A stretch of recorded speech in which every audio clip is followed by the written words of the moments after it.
Hello, and welcome to the As Yet Unnamed podcast featuring myself, Nathan Sloan, and my father, Ron Sloan, who's over there. This is the first episode. Hopefully, there will be several. But in this first episode, we kind of wanted to go over what got us here, because if there are multiple episodes, then presumably maybe at some point in the future, you are coming back here and wanting to know how we got to where we were. And so that's kind of envision this somewhat being more conversational and less scripted, but I do have a little bit of a scripted section here. I want to just kind of make sure I hit all of the high points. So, brief introduction to me, 38 years old. I have been married for 7 years to my lovely wife, Emily, and I live in Clayton, which is about 30 minutes from where I grew up, in Four Oaks, which is where Ron still lives, and where we both work at Sloan Communications, the business that he founded over 25 years ago now. Do you remember the exact year? Don't remember the exact year. Actually, when I started, I was working out of my home, and that was 96, Okay, 1996. January of So 96. we're And coming up on 30 years. Have to do wow, something. yeah. So yeah, that's the basic intro to me. I'm sure that more details will come out. But yeah, there are a few things going on that have precipitated this. Number one is just my general interest in doing some kind of podcast, and I have discovered that to do a podcast, you really need to have hosts that can actually show up and do the podcast. I didn't want to do a podcast by myself. Way back in the dawn of when Apple first announced podcasting, I think it was 2004, 2005, I did one with my old college roommate about movie stuff. And then in 2019, when I moved back to Raleigh, I thought, okay, I'm going to get some of my buddies together and we're going to come up with a great idea, and then we're going to podcast something. And could not come up with a great idea. And then people started having kids, and life got in the way, and it was hard to find both a good topic and availability where people's schedules would line up to be able to do this. And then, kind of a couple years after that, really started to think about, working with Dad. I hear him tell a lot of family stories and things, not just to me, but to folks that come in and want to talk to him. And I thought, wow, these are sometimes things that I've not even heard of myself. And here I am at 38 years old, just hearing some of these stories for the first time. It'd be really cool to capture some of these stories and be able to go back and reference them later. But then, big life event for me came up, and in about 7 weeks from this date, we're recording on December the 17th of 2024. I will be having a son who will be born.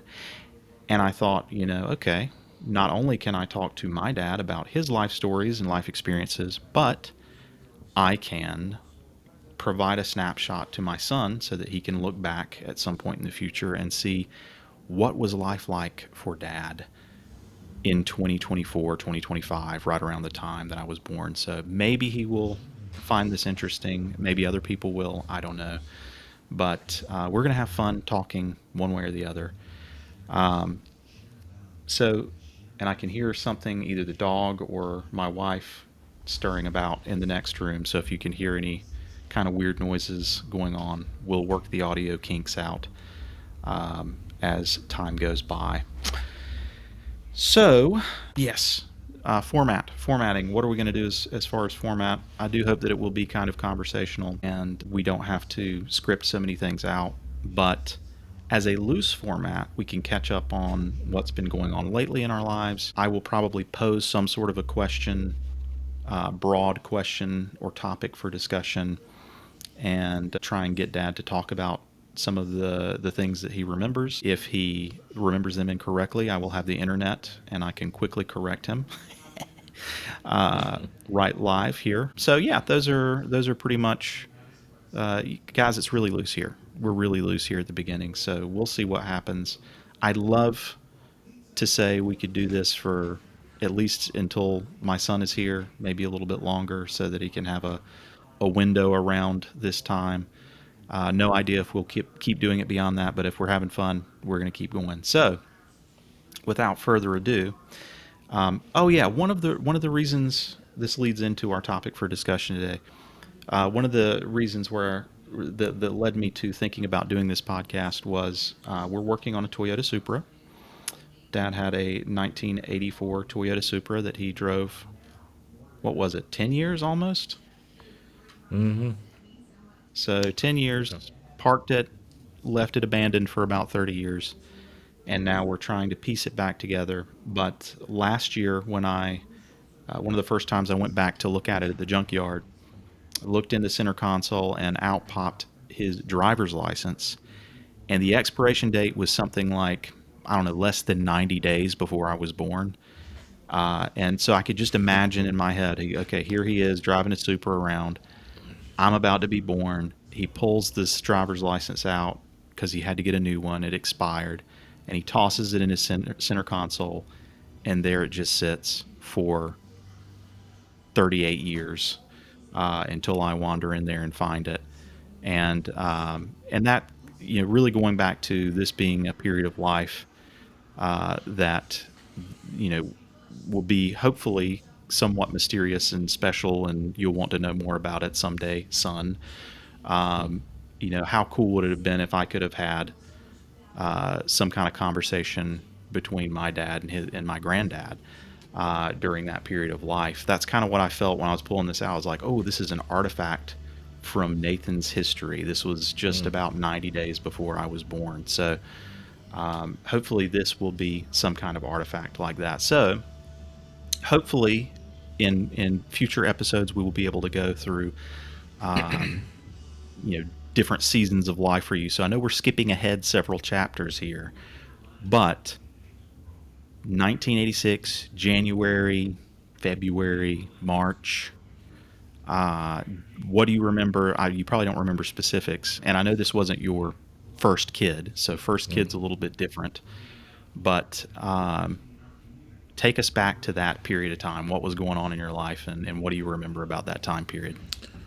Well, I was creative director for an ad agency in Fayetteville, and right in the probably in the prime of my career in terms of the really growth area for it and what I was doing. And I remember your mom one day was talking to me and said, "Do you want to what do you think about having another child?" And I said, "Well, I'd love to have another one," but I said, I never. I said, for so long we thought we weren't going to be able to have any children, and prayers were answered, and lo and behold, we had two little girls about 17 months apart, and just had the time of my life with them. And so she was asking me about that and how did I feel about it, and I said I would love to have another child, but I would feel almost greedy to go back to the well again. And we had discussions about it, and I said, well, maybe we just need to put it in God's hands, and we don't try and we don't try not to, and if it happens, it happens, and if it does, it'll be a gift, and that's the way we looked at it. And so one day she comes up and tells me she thinks that something's going on, and turns out that she was pregnant. And I remember being excited about it, and I remember when she went into labor and we went to the hospital. Well, hold on a minute before we go into labor. Mm-hmm. I'm interested in before labor. So you've had two Okay. girls at this point, Mm-hmm. and and I don't know if did you guys even have technologically the possibility of telling if I was a boy or a girl ahead of time? Was that I available? th- I think there was that possibility, and that was sort of where I was going with this. But it does jump way ahead because the conversation we had when she was in labor, she said, "Well, Sloan, what do you want? Do you want a little boy or a little girl?" And I said, "Well, I'm used to the little girls and the little frilly pants and the ponytails." And I said, "I've loved that so much. That's what I keep picturing." But I said, "I'd also like to know what it is to have a son, and this is probably my last chance to have a son." So I said, I told her, I said, "You better be glad it's not like a vending machine, and I got to push a button because we'd be here a long time." and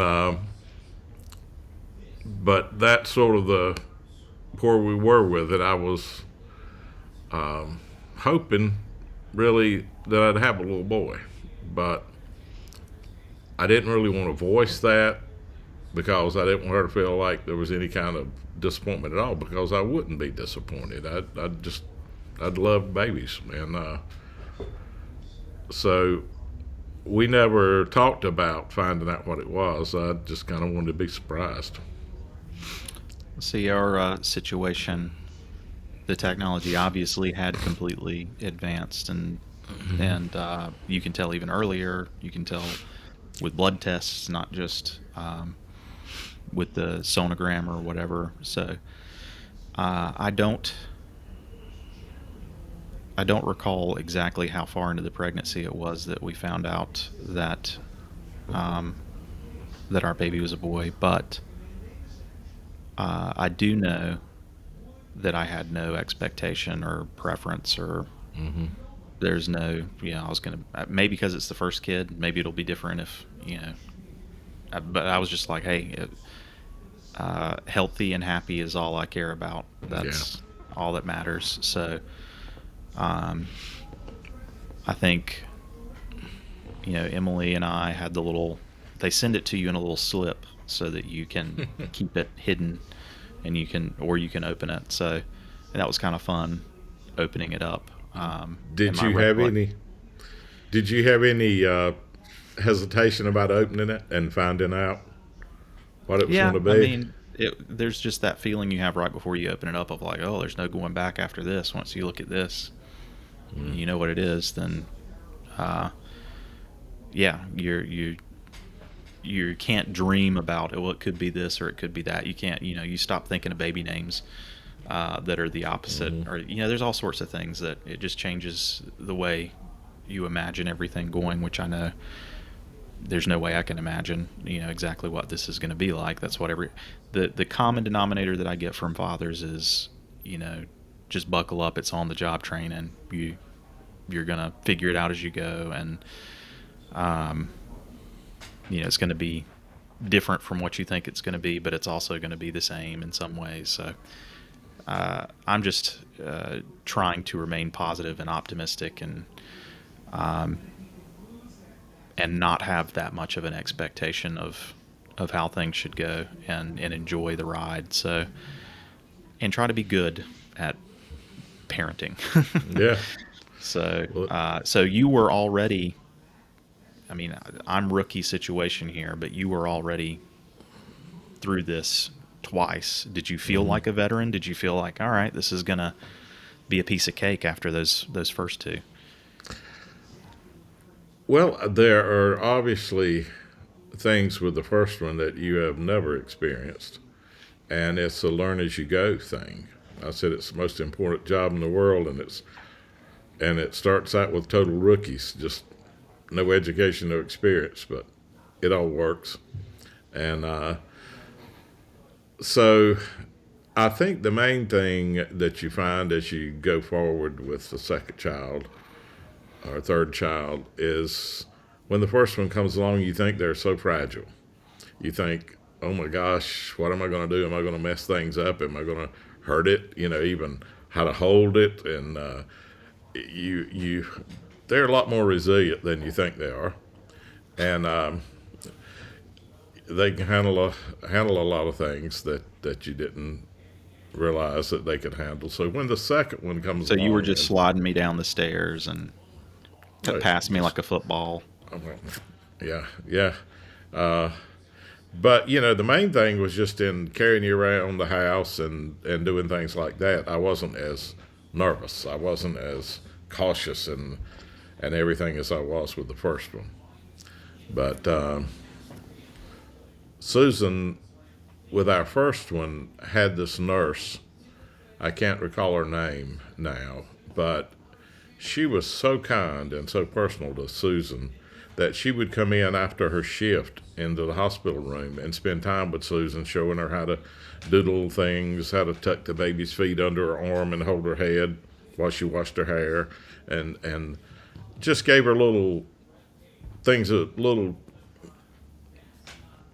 little things that she knew and learned about how to do this. And I don't think, I mean, Susan just loved her to death. In fact, it was because of her that Susan decided to go into nursing. She was a teacher, and she had wanted to go into nursing originally, she told me. But her mom and dad encouraged her that teaching, is a better career path. Pay was a little better at that time. More jobs were available, and so forth. And I think her granddad was a medical doctor, country doctor. And I think that's why she had that interest initially, because of that and the stories she'd heard about him. And then, but when this nurse came along, and she even came to our home. She was working up in Durham, but she came to our home in Four Oaks and visited Susan. And, we check on her from time to time. And then when she and her husband moved away, she came down here to tell Susan she was moving. And that was a huge confidence thing for her and for me, having that little intuition. I think she just shared so many things that just seemed to be common sense once she shared them with you, but you don't know those things initially. And that was pretty unique then to have that. Now there's more done in that way. We also went through Lamaze classes twice. When my brother and his wife were expecting their first one, we lived about a mile from them, and we enjoyed doing things with them a lot. And when she got pregnant, that was exciting for us. It was the first grandkid in the family. And when they signed up for Lamaze classes, Susan said, "Let's go to Lamaze classes with them." And so we signed up and took the course too. And that was that was a good thing. Then when our first one came along, we went through the course again, and that was kind of neat. But it does. It is. It's an interesting time of life, an exciting time of life, and it was actually one of my favorite times of life. I think a lot of times people, when they're going through something, they want to amp it up a little bit when they're talking to you about, oh, you just wait, you're not going to believe, sleepless nights, and da da da da, make it look like, boy, you must be tough, you handled it.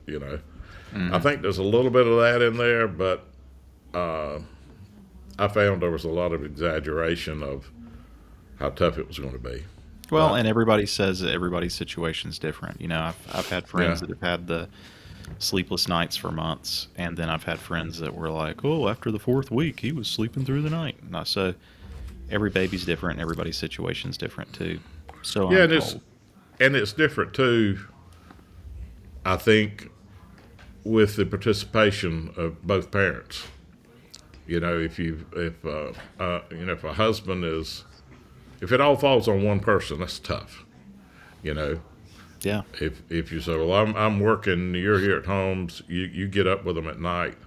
But a lot of times, with my career being where it was, right when it was, there was a lot of demand, and I traveled. We had accounts in Florida, and Georgia, and South Carolina. So, I was, and I worked a lot of times. I didn't get home till 7 o'clock or after. So I was anxious to spend time and do things, and if the baby got up during the night, I'd get up and rock it because sometimes that was the most time I spent that day. Hmm. You know, so I think that makes a big difference. If both of you work at it as a team, one of the interesting things that it does with the relationships, I think, is that you get married and you have common interests, but your common interests are primarily each other, and they're not like being into something together, and the child will all of a sudden you've got a common focus, a common thing that both of you love. You're both into it. You're both looking, to grow with it and learn from it. So that makes a difference too. It can be something that really strengthens a relationship and a marriage. Uh, the more involved you are in it, and as long as you don't get poop paranoia and things like that. Yeah. Well, not to go like, too far back in this first episode, but I think already in the discussions that I'm having with Emily, we're looking a lot toward the way we were parented and the way our parents, had relationships and how that affected it. Like, what you just said, did you see that in in granddaddy and grandma's relationship? Did you feel like they were both in it together, you know, or was it because grandma was much more stay at home mom and, 1950s, was Hmm. it still much more just her doing the child rearing? Well, the my brother was older than me 3 years. My first sister was 3 years younger than me. So when she came along, I was three. So I don't have a whole lot of recall of that type of thing with that relationship. But then when I was, gracious, I guess I was close to 12, 11 or 12, when Marilyn came along, my Mm-hmm. second sister, and I saw more of that and have more recall of that because I was more involved in that. Like I said, I've always enjoyed little kids, and I spent a lot of time playing with her. If you talk to her, I don't know if she'd call it playing, she might call it something else. But I enjoyed her a lot, and it was just fun to get reactions out of her and do things. And I also observed my dad was very busy then because his family was growing. He was a rural mail carrier, worked 6 days a week. He had, at that time, we had moved and built a home on the family farm, and Dad took over the farming operation too, where he rented the land out. So what I saw with Dad was he was not as hands on Mm-hmm. with the children, and he was more focused on business and taking care of what he had to do to take care of things, which is understandable. There's a lot of Yeah. responsibility Well, I bring with that that. up not to say like, oh, what you just said is different from what you were brought up with in a negative way, but sort of that's the point of this podcast is there are going to be things that Emily and I do that are going to be different from the way we were raised, and there are things that you did that were different from the way you were raised, and there are certainly things that were different about the way you were raised versus your parents, Hmm. who weren't they, Great Depression? Didn't they go through that as children? That was Yes. Dad was so. born 1914. Mom was born 1919. And one thing that made a difference with Dad, I think that probably made him less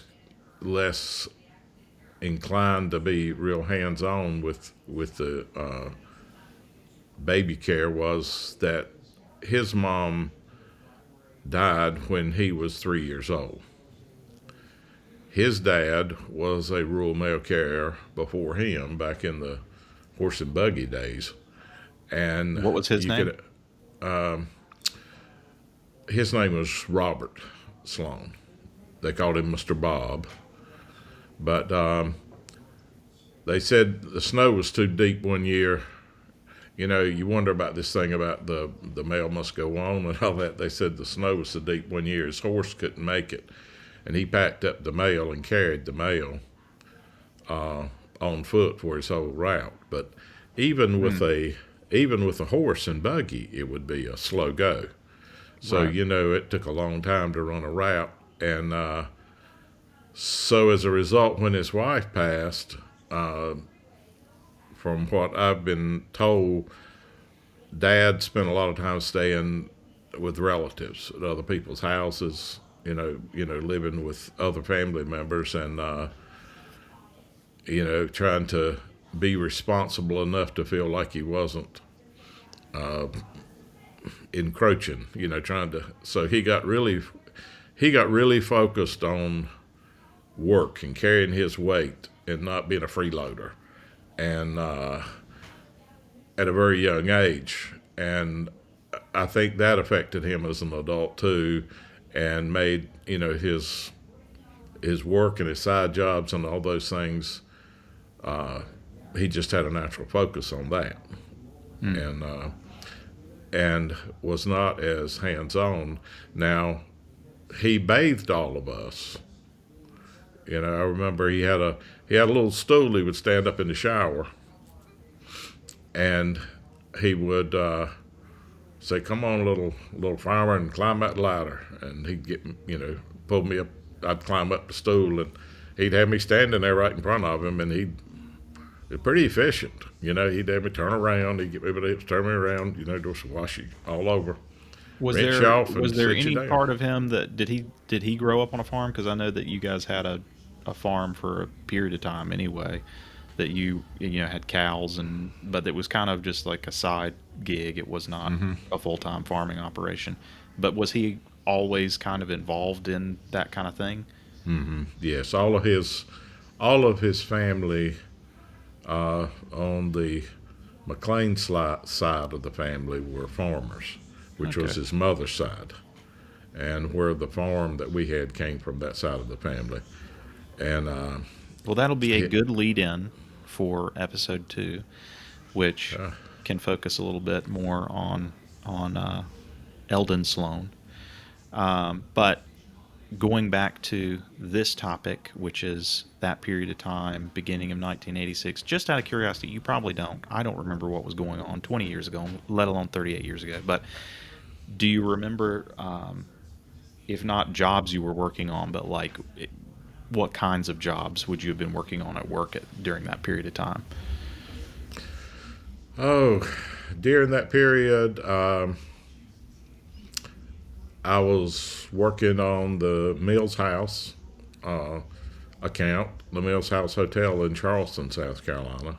That was an account that I really loved. It was in the downtown historic district, and the hotel dated back to pre-Civil War. In fact, it was hit by a shell from Fort Sumter during the war.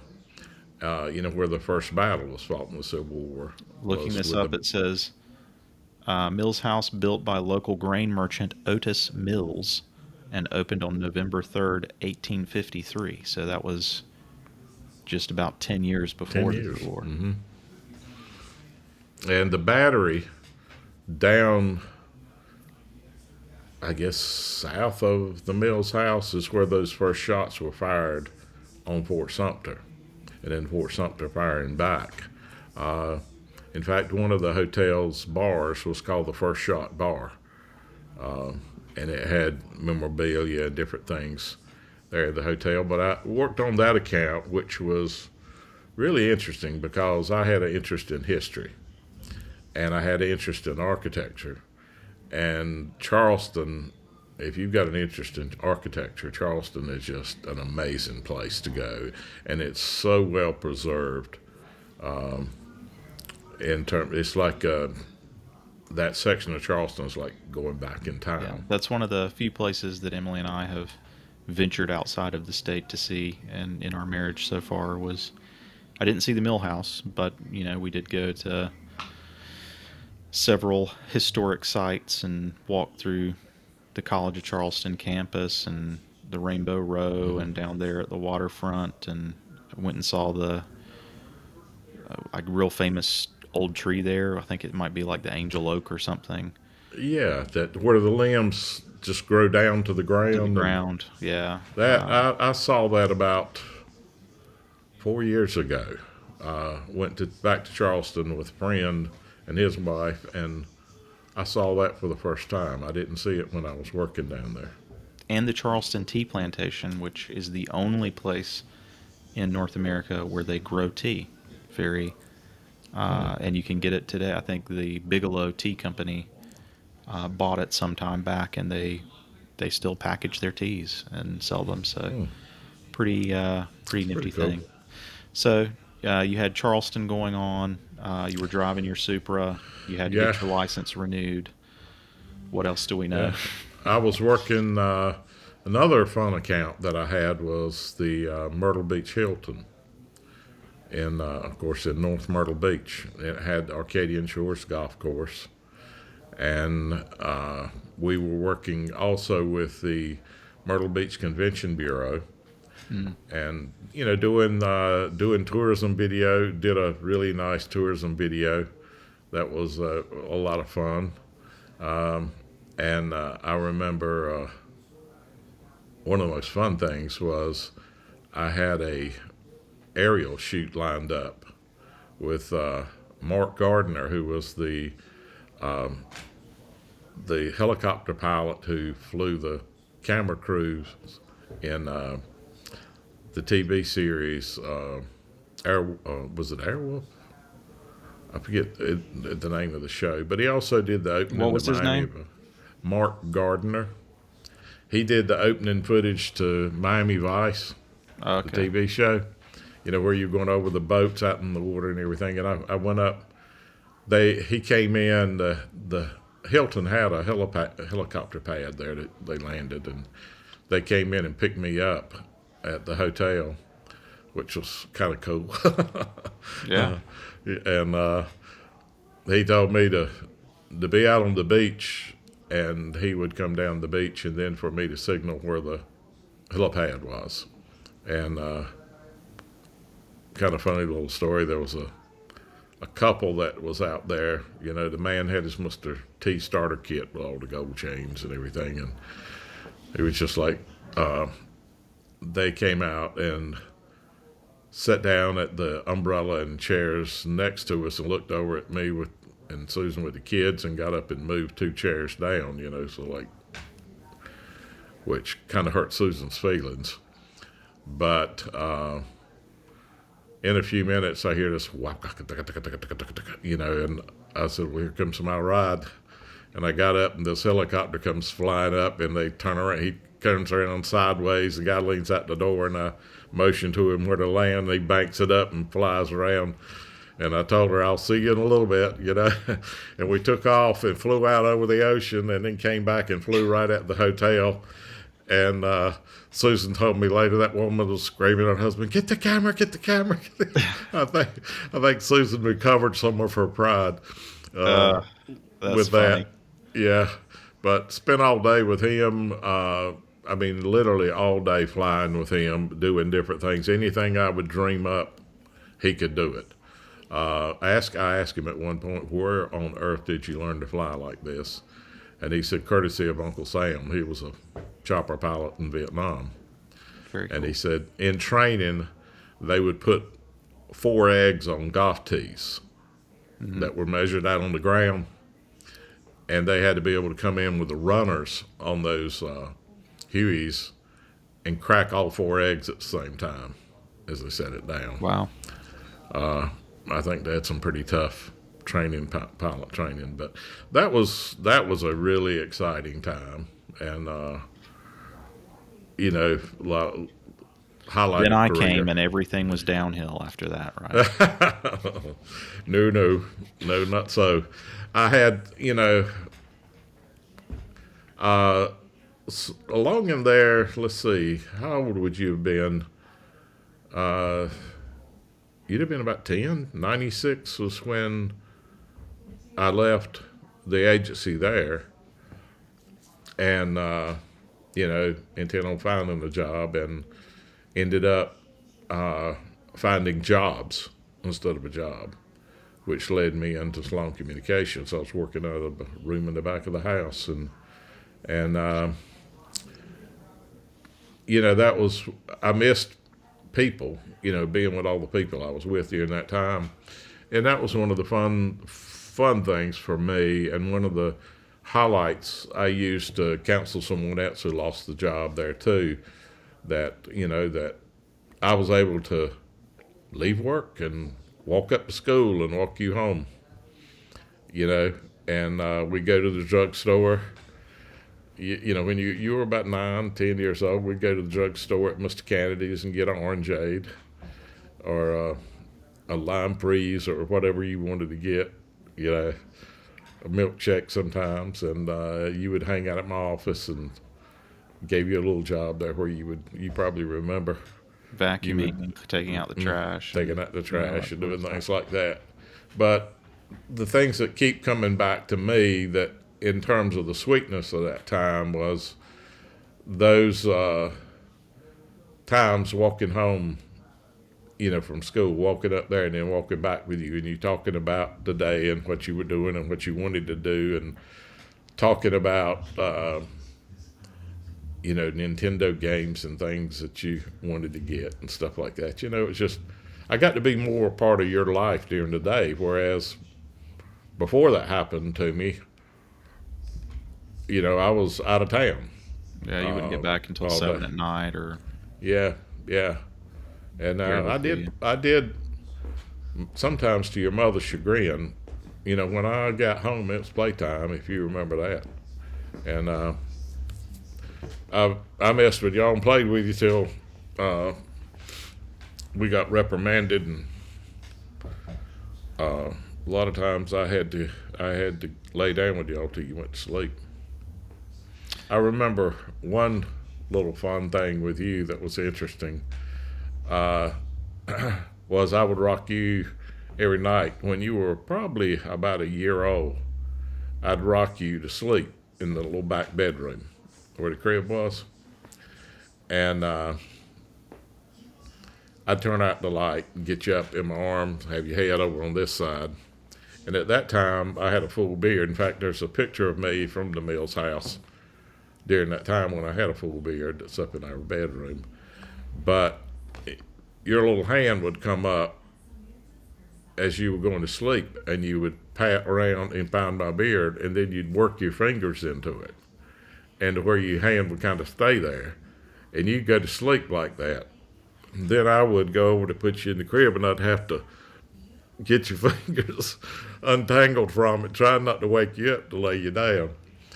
And Susan had been after me to shave the beard. Why don't you shave that beard? Why don't you shave that beard? So one day I shaved the beard, and I took you to rock you to sleep that night, and turned off the overhead light, got you in there, and I was singing to you and rocking, and that little hand came up for the beard, and it was like, and then it felt my mustache and went in.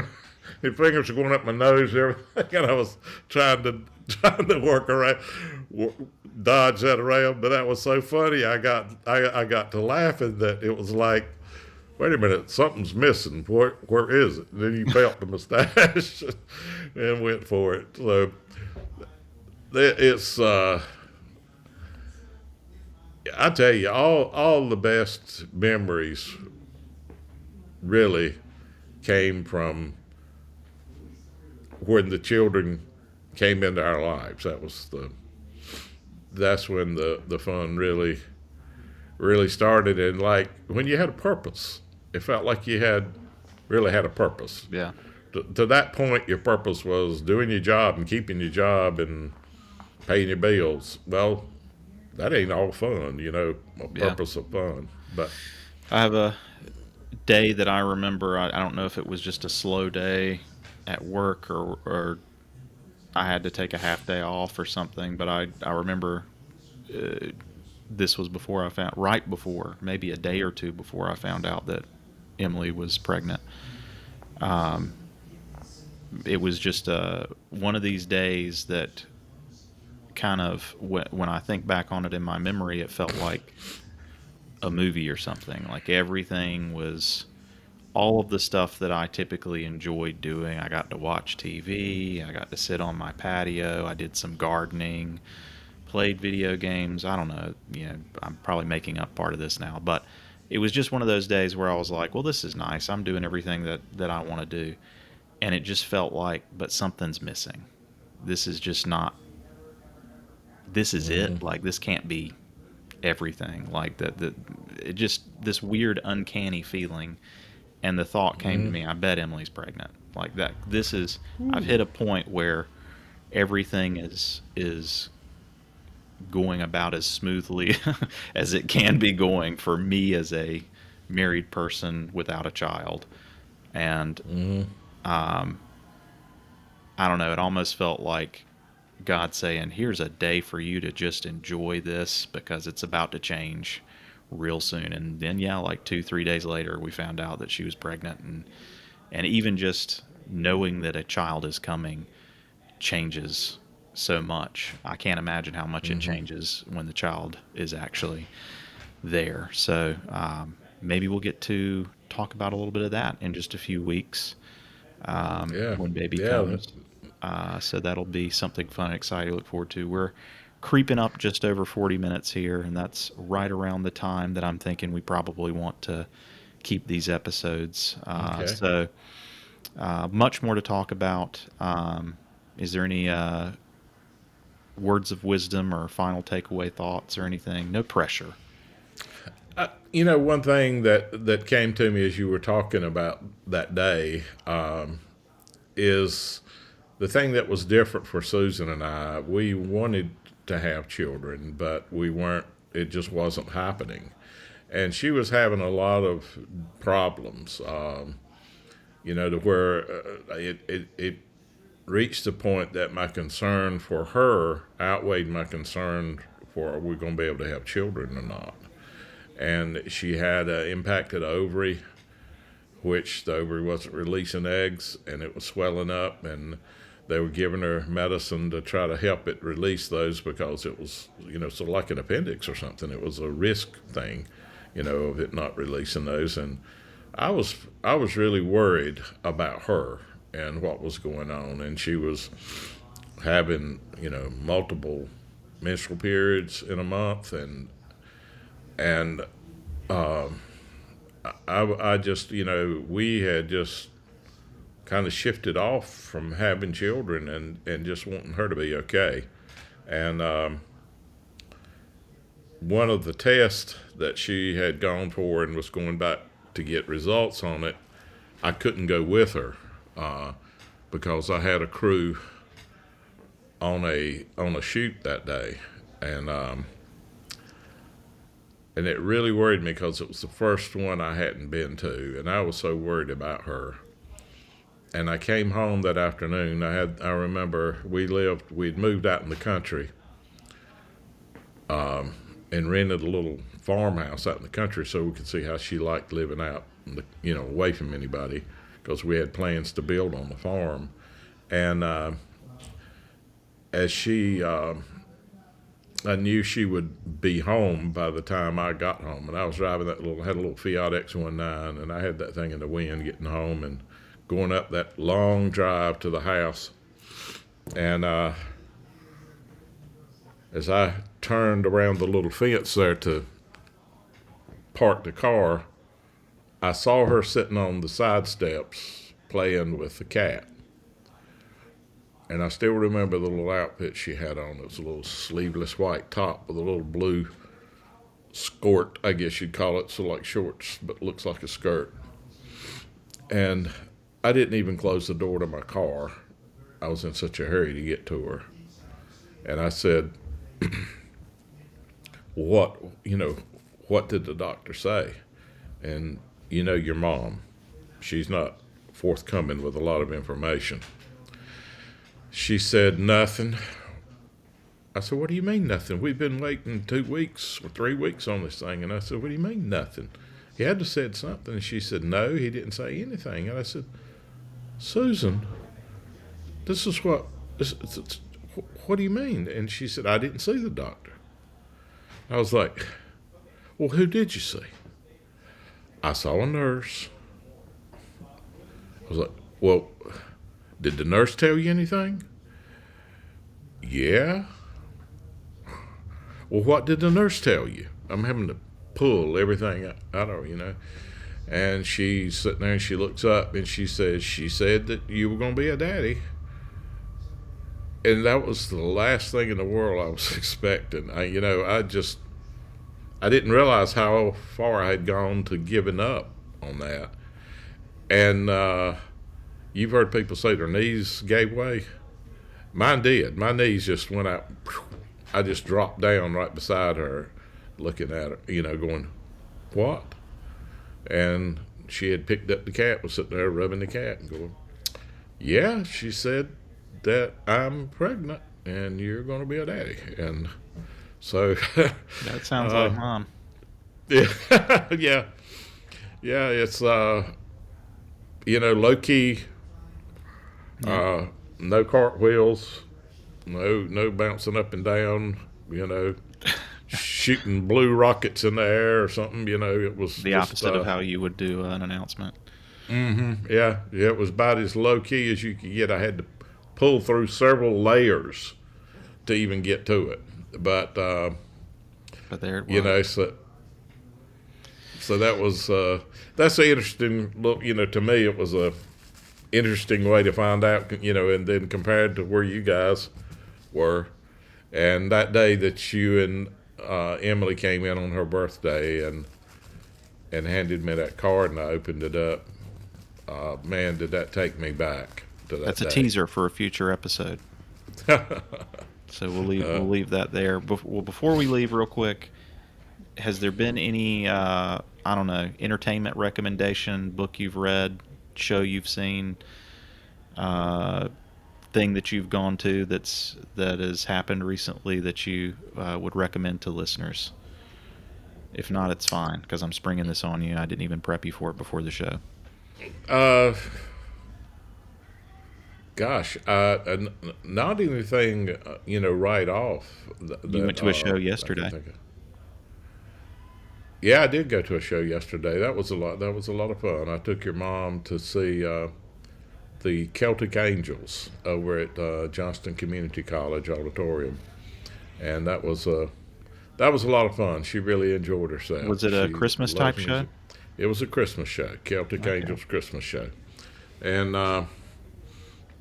I'd say make sure you watch, if you haven't, A Christmas Story.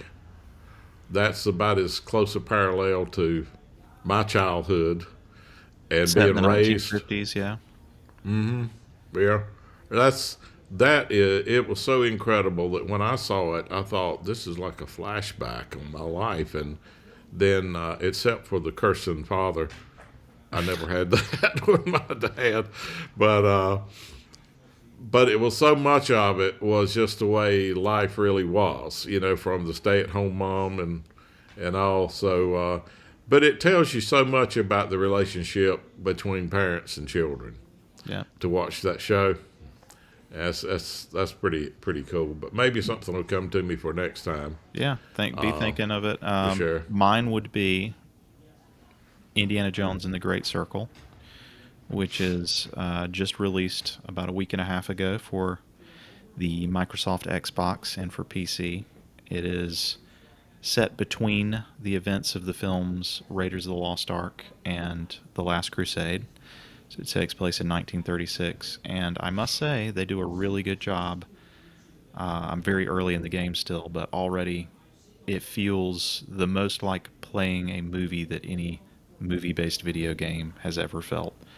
I heard somewhere in a review they said it had like over 4 hours of cut scenes that are just acting. So there's actually more content in it than there is in an actual movie. But this time you get to crack the whip and climb up on boxes and punch people and hit them over the head with wrenches yourself. So having a lot of fun with that game. So I'm sure that'll continue for several more weeks. But anyway, this has been the first episode. Hopefully there will be many more. You can email me if you have suggestions for future episodes. There will be a link in the show notes for that. And other than that, thanks for joining us. We'll see you on the next one. Yes, it's been fun. Just kind of going back.